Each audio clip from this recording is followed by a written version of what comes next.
prove it.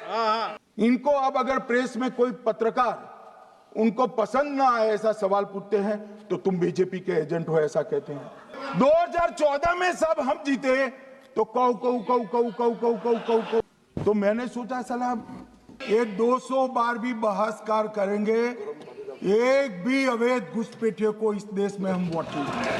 हाँ बोलिए sir, ये आपने अगर अमित शाह जी का रिस्पॉन्स देखा तो ये कंप्लीटली डिफेंसिव रिस्पॉन्स है, ये घबराया हुआ रिस्पॉन्स है, ये डरा हुआ रिस्पॉन्स है। अब सुनिए पूरी बात, प्लीज प्लीज माननीय नो सच्चा रिस्पॉन्स नहीं है। माननीय गृह मंत्री जी, मान्यवर आपके चेहरे पर बैठो मान्यवर आपके चेहरे पर चिंता की लकीरें मैं देख रहा हूं कि मैं क्या बोलूंगा। मैं उनके उकसावे में नहीं आऊंगा, मैं मेरे विषय पर बोलूंगा। मान्यवर मैंने इतना ही कहा कि मैं मेरे भाषण का क्रम मैं तय करूंगा। मेरे भाषण का पहले क्या बोलना बाद में क्या बोलना मैं तय करूंगा। और मैं मानता हूं कि हर एक वक्ता का ये अधिकार है, उनका भी है मेरा भी है। कल वो बोल रहे तो हम ऐसा थोड़ी ना बोले आप झूठ क्यों बोल रहे हो, हम नहीं बोले, नहीं बोल सकते साहब। वो माननीय विपक्ष के नेता है, वो बोल सकते अपना भाषण मान्यवर। और मैंने तो ये भी कहा मेरा पूरा भाषण छूट कर कुछ बच जाता है तो आप पूछिएगा, मैं जवाब दूंगा। मगर अब धैर्य भी चाहिए और सुनना भी चाहिए, दोनों चीजें करनी पड़ती है। मान्यवर, वोट चोरी का कोहराम बचा। मैं वोट चोरी किसको कहते हैं वो बताना चाहता हूं। वोट चोरी के 3 आयाम हैं। एक तो मतदाता नहीं है, मतलब योग्यता नहीं है और आप वोटर बन जाते हो तो वोट चोरी माना जाएगा। दूसरा, आप गलत प्रकार से चुनाव जीतते हो तो वोट चोरी माना जाएगा। और तीसरा, जनादेश को डिफाई करते हो, मतलब वोट के विपरीत आप कोई पद प्राप्त कर लेते हो तो भी एक प्रकार से वोट चोरी होता है। अरे सुनो ना, क्यों जल्दबाजी करते हो मानिकम, क्यों? अब मैं 3 वोट चोरी की घटनाएं बताना चाहता हूं। सबसे पहली घटना हुई आजादी के बाद देश का प्रधानमंत्री तय करना था। तय कौन करना था? तो उस वक्त के जितने प्रांत थे इसके कांग्रेस के अध्यक्षों ने, उनके एक एक वोट से तय होना था। अब 28 वोट श्री सरदार पटेल को मिले और 2 वोट जवाहरलाल नेहरू जी को मिले।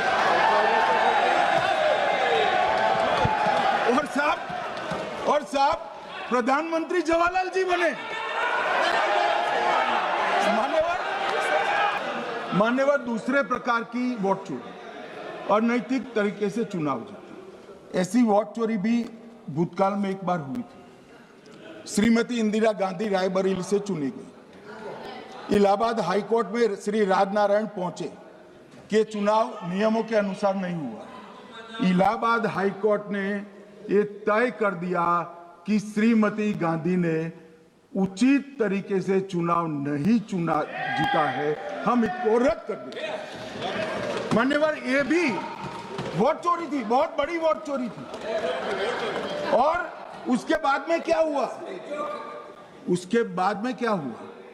उसके बाद में वो वोट चोरी को ढकने के लिए संसद में कानून लाए कि प्रधानमंत्री के खिलाफ कोई केस ही नहीं हो सकता। मैं विपक्ष के नेता को कहना चाहता हूं, इम्यूनिटी की बात आप चुनाव आयोग की पूछ रहे हैं, इसका तो मैं जवाब दूंगा, इम्यूनिटी का। मगर ये इम्यूनिटी जो श्रीमती गांधी ने दी थी, इसके लिए आपका क्या कहना है? और उन्होंने तो स्वयं के लिए ले ली। उनका आरोप है तो मोदी जी को भी सब लोगों ने प्रधानमंत्री बनाया है भाई, आपकी कृपा से नहीं बने हैं। परंतु हमने तो चलो मानो चुनाव आयोग को इम्यूनिटी दी, श्रीमती गांधी ने तो अपने आप को इम्यूनिटी दी थी। और फिर जब ये संवैधानिक सुधार के वायरस चैलेंज हुए तो वो केस जीतने के लिए 2, 3 और 4 नंबर के सर्वोच्च न्यायालय के जज को बाईपास कर चौथे नंबर के जज को चीफ जस्टिस बनाया और वहां केस भी जीत लिया। और मान्यवर, ये तो इतिहास है, कौन जुटला सकता है? इनको कोई पढ़ाता नहीं है इतिहास, ये तो इतिहास है, सर्वोच्च अदालत और संसद के रिकॉर्ड में रखा हुआ इतिहास है। इसके खिलाफ लल्लन सिंह जैसे कितने लोग पूरा जीवन लड़े बिहार में, इमरजेंसी के खिलाफ जेल में गए। दिल्ली की सिविल अदालत में उसमें डिस्प्यूट ये है कि सोनिया गांधी जी इस देश की नागरिक बनने से पहले मतदाता बने।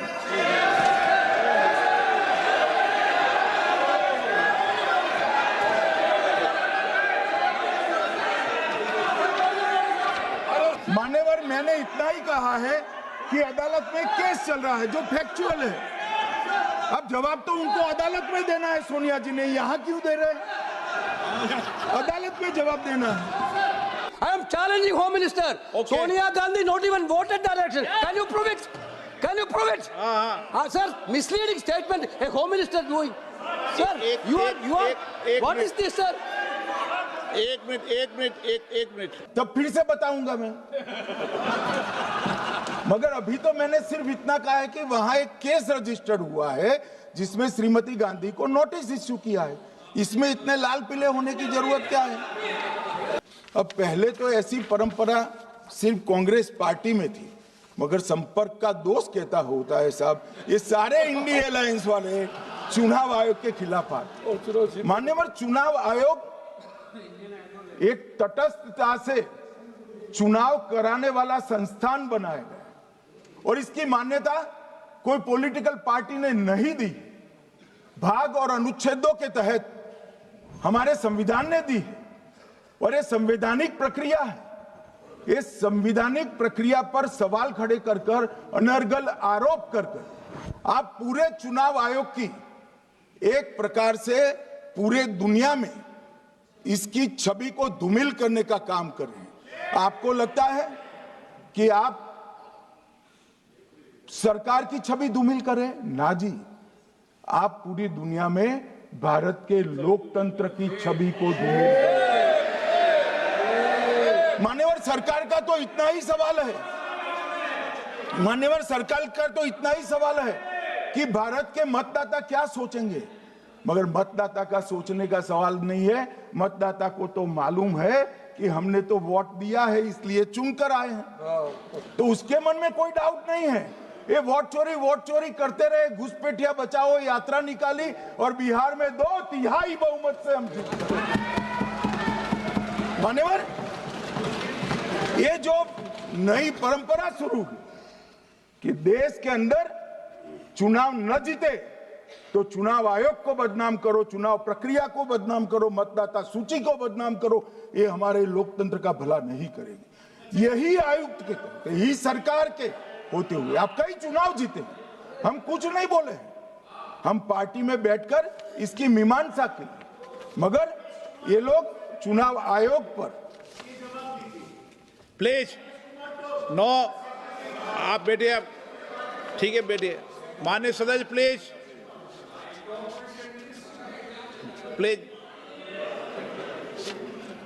मान्यवर, मैं थोड़ी स्पष्टता के लिए आंकड़ा देना चाहता हूं। मई 14 में श्रीमान नरेंद्र मोदी इस देश के प्रधानमंत्री बने, तब से उनको आपत्ति है। तो एनडीए क्या क्या जीती? 3 लोकसभा चुनाव हम जीते, 41 राज्यों के विधानसभा चुनाव जीते, तो हम 44 विधानसभा टोटल चुनाव जीते हैं 2024 से 25 तक। मगर वो भी 30 चुनाव जीते हैं अलग अलग विधानसभा में, 30 जगह पे।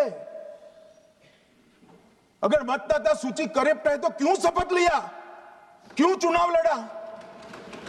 आप बताइए देश की जनता को। आप लोग यहां कैसे पहुंचे? श्री राहुल गांधी जहां से चुनकर आए थे, वो वायनाड की मतदाता सूची में भी मेरी पार्टी ने प्रेस कॉन्फ्रेंस कर इसी प्रकार की डिस्क्रिपेंसी को बताया है।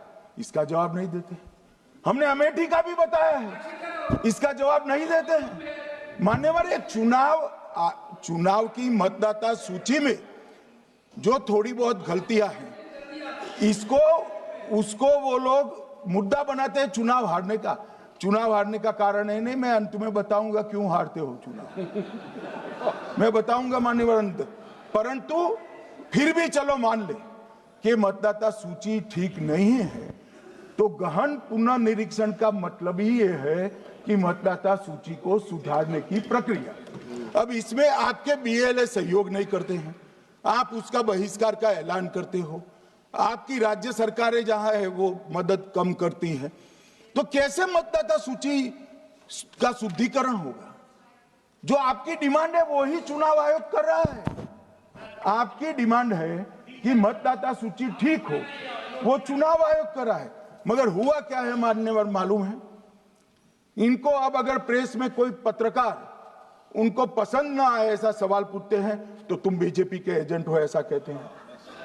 मान्यवर सवाल जो भी हो उसको लेना चाहिए। मान्यवर पत्रकार कभी बीजेपी का एजेंट नहीं होता है, मगर आप अगर ऐसा मानते हो कि लोकतंत्र में आपको पसंद आए ऐसे ही सवाल पत्रकार पूछे तो ये नहीं हो सकता। इमरजेंसी नहीं है भाई, इमरजेंसी नहीं है। मान्यवर एक प्रेस में कोई सवाल पूछता है तो कहते हैं बीजेपी के एजेंट हो, केस हारते हैं तो जज पर आरोप कर देते हैं, चुनाव हारते हैं तो ईवीएम पर आरोप करते हैं, ईवीएम की दलील अब गले नहीं उतरती तो वोट चोरी का मुद्दा लेकर आए, वोट चोरी का मुद्दा लेकर पूरा बिहार में यात्रा निकाली, फिर भी हार गए। अब हारने का कारण आपका नेतृत्व है, ये हारने का कारण ईवीएम और मतदाता सूची नहीं। और अगर ये मानते हैं मान्यवर, अगर ये मानते हैं कि इनको कोई पूछने वाला नहीं है, भगवान करे मैं गलत पड़ जाऊं, कांग्रेस के कार्यकर्ता इनका हिसाब मांगेंगे। एक दिन कांग्रेस के कार्यकर्ता इनका हिसाब मांगेंगे कि इतने चुनाव कैसे हार गए। मान्यवर कोई जज आजादी के इतने साल में नहीं हुआ है मान्यवर कि कोई जज एक जजमेंट दे तो जज के खिलाफ इंपीचमेंट लेकर आते हैं। अपनी वोट बैंक को एड्रेस करने के लिए इंपीचमेंट लेकर आते हैं मान्यवर। और ये सारे ने तो साइन कर दिया, साथ ही साथ उद्धव जी ने भी साइन कर दिया। उद्धव जी जजमेंट क्या है? एक पहाड़ी पर मान्यता है कि हाँ सबसे ऊपर दिया जलाया जाए। मान्यवर ये वोट बैंक को संभालने के लिए एक हाईकोर्ट के जज के सामने इंपीचमेंट लेकर आए हैं। देश की जनता उनको मदद नहीं करे। 2014 के बाद अरे दादा ये भी बैठ गया, बैठ जाओ। मान्यवर 2014 के बाद हारने की परंपरा शुरू हुई। हारने की परंपरा शुरू होने के बाद हाँ जीते ही है, मगर हारने की भी परंपरा हुई है। मान्यवर हारने की परंपरा शुरू करने के बाद इन्होंने सबसे पहले ईवीएम को निशाना बनाया। आज मैं आपके माध्यम से सदन को और सदन के माध्यम से देश की जनता को बताना चाहता हूं, ईवीएम कौन लेकर आया इस देश में? मान्यवर कौन लेकर आया? 15 मार्च 1989 को जब राजीव गांधी इस देश के प्रधानमंत्री थे तब ईवीएम लाने का कानूनी बदलाव किया गया था। सुन लो, अब राजीव गांधी के ईवीएम के कानून का भी विरोध कर रहे हैं। मान्यवर इसके बाद में अरे सुनो ना क्या प्रक्रिया हुई।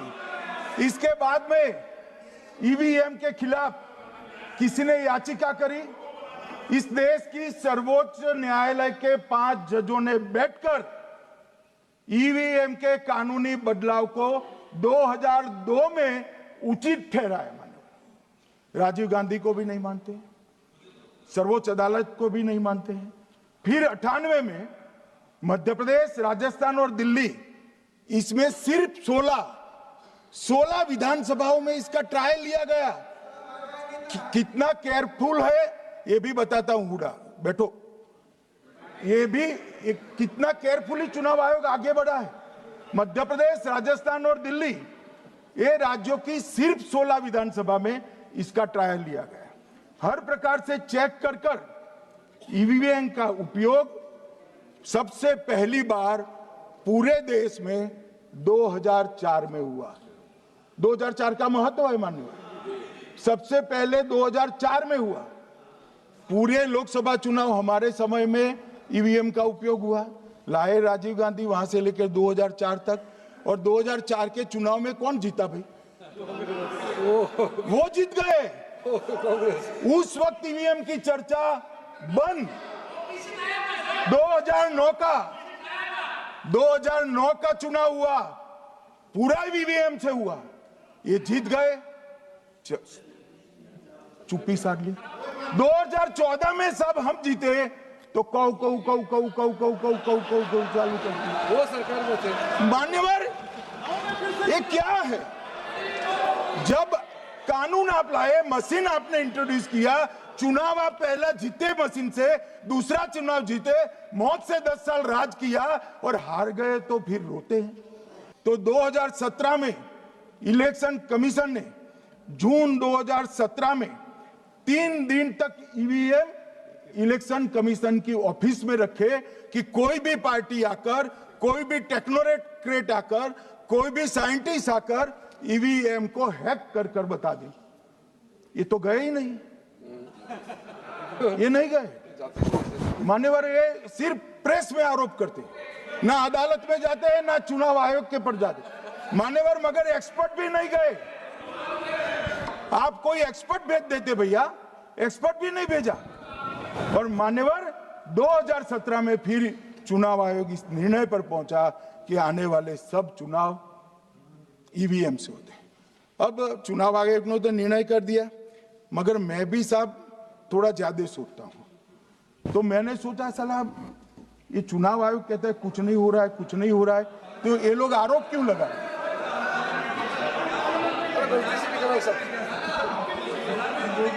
मान्यवर, मेरे शब्द कोई ऐसे हो तो काट दीजिए।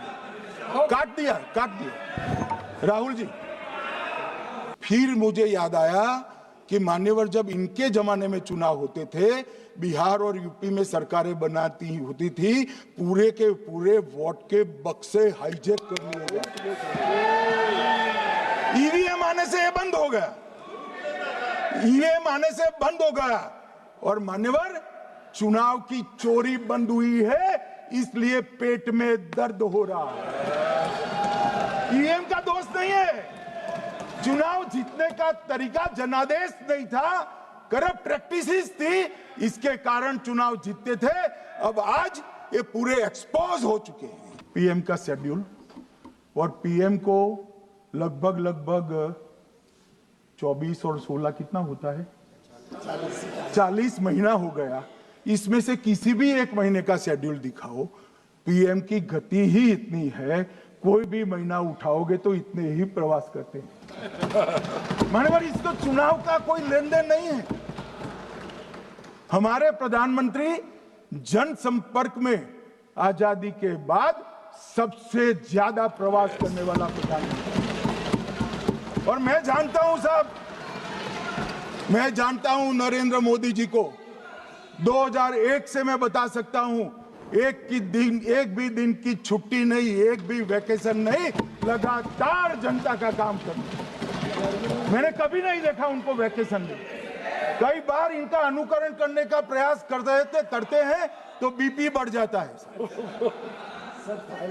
इतना, ये फिर रुक जाएंगे प्लीज। मान्यवर, ये पूरी चर्चा चुनाव सुधार पर थी। मैंने आज ये भी जांच करा,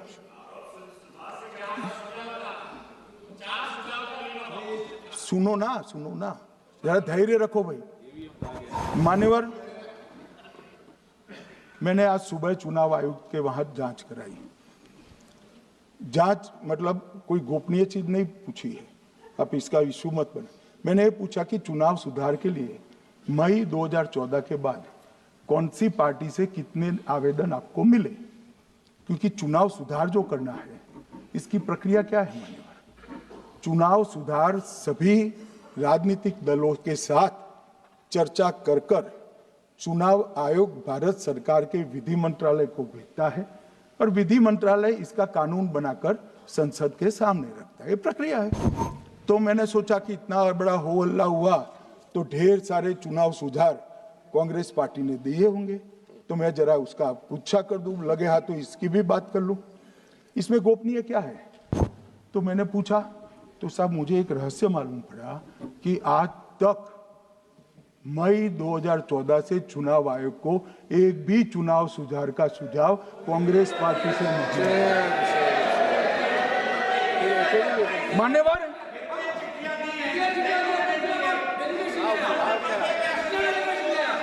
बैठे बैठे मान्यवर, पूरा उनका 55 साल प्रधानमंत्री जी ने ही चुनाव आयोग को नियुक्त किया, तब तक कोई सवाल नहीं था।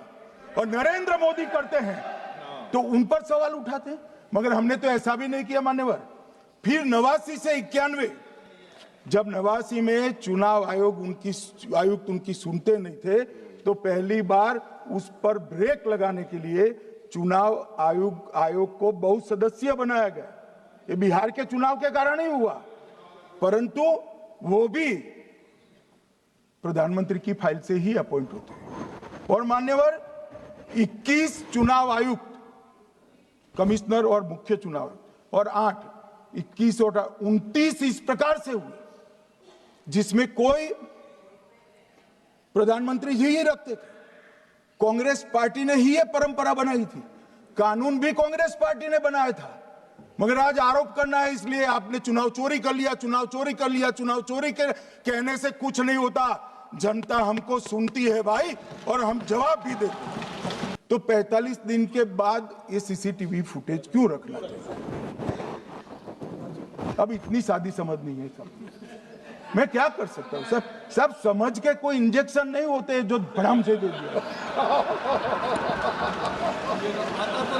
मान्यवर, ये धारा 81 1951 से है, मगर पहले पर्चियों से होते थे तो पर्ची के लिए थी। अब सीसीटीवी फुटेज का कैमरा आ गया तो सीसीटीवी फुटेज ऐड कर दिया।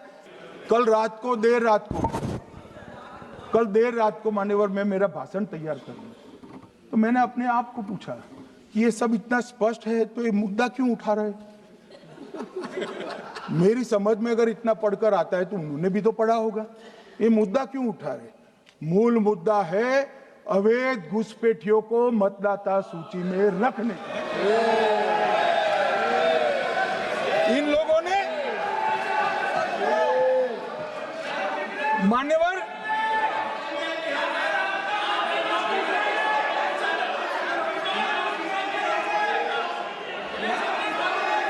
जवाब नहीं सुन सकते हैं। इतना दिनों से देश के सामने में झूठ फैला करके इन्होंने गुमराह करके चर्चा मंगा।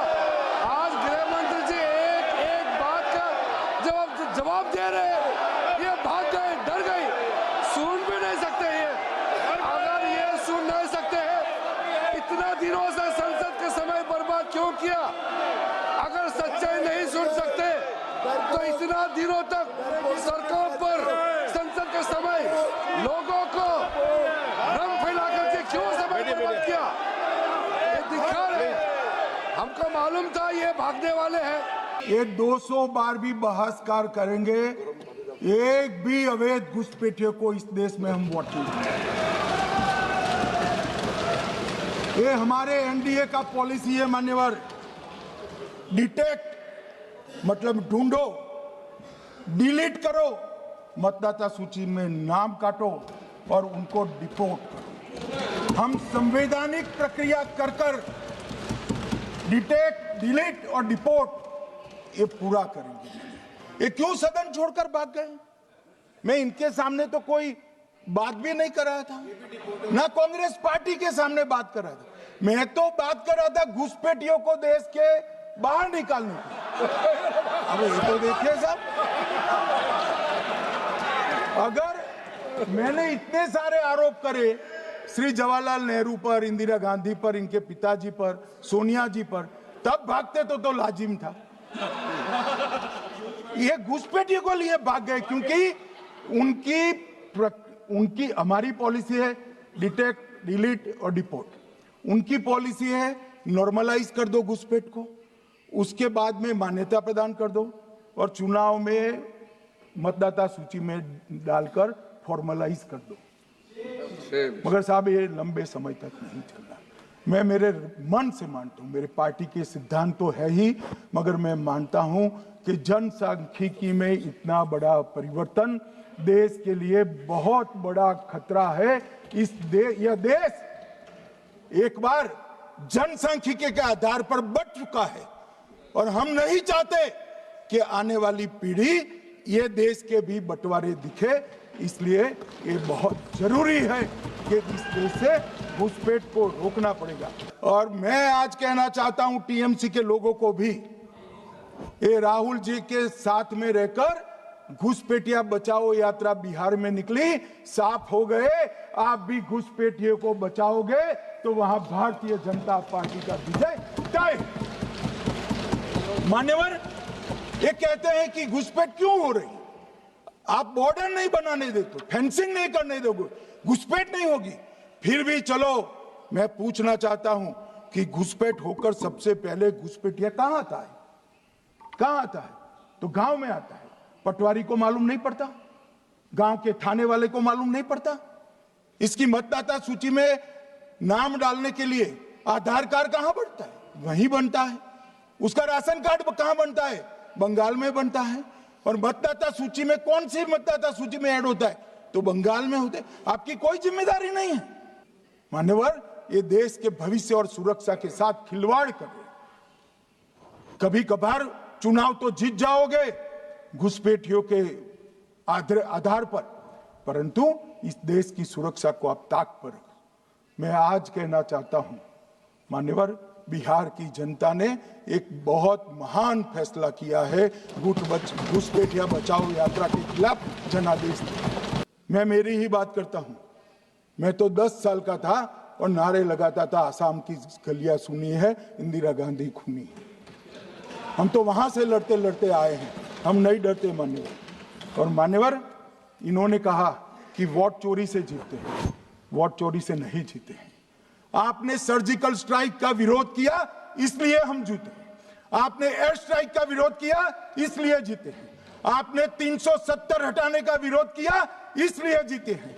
आपने राम मंदिर बनाने का विरोध किया, इसलिए जीते हैं। आपने घुसपैठियों को हटाने का विरोध किया, इसलिए जीते हैं। आपने सीएए का विरोध किया, इसलिए हम जीते हैं। आपने ट्रिपल तलाक हटाने का विरोध किया, इसलिए जीते हैं। और आप 1 नेशन 1 इलेक्शन का विरोध कर रहे हो, इसलिए हम फिर से जीते हैं।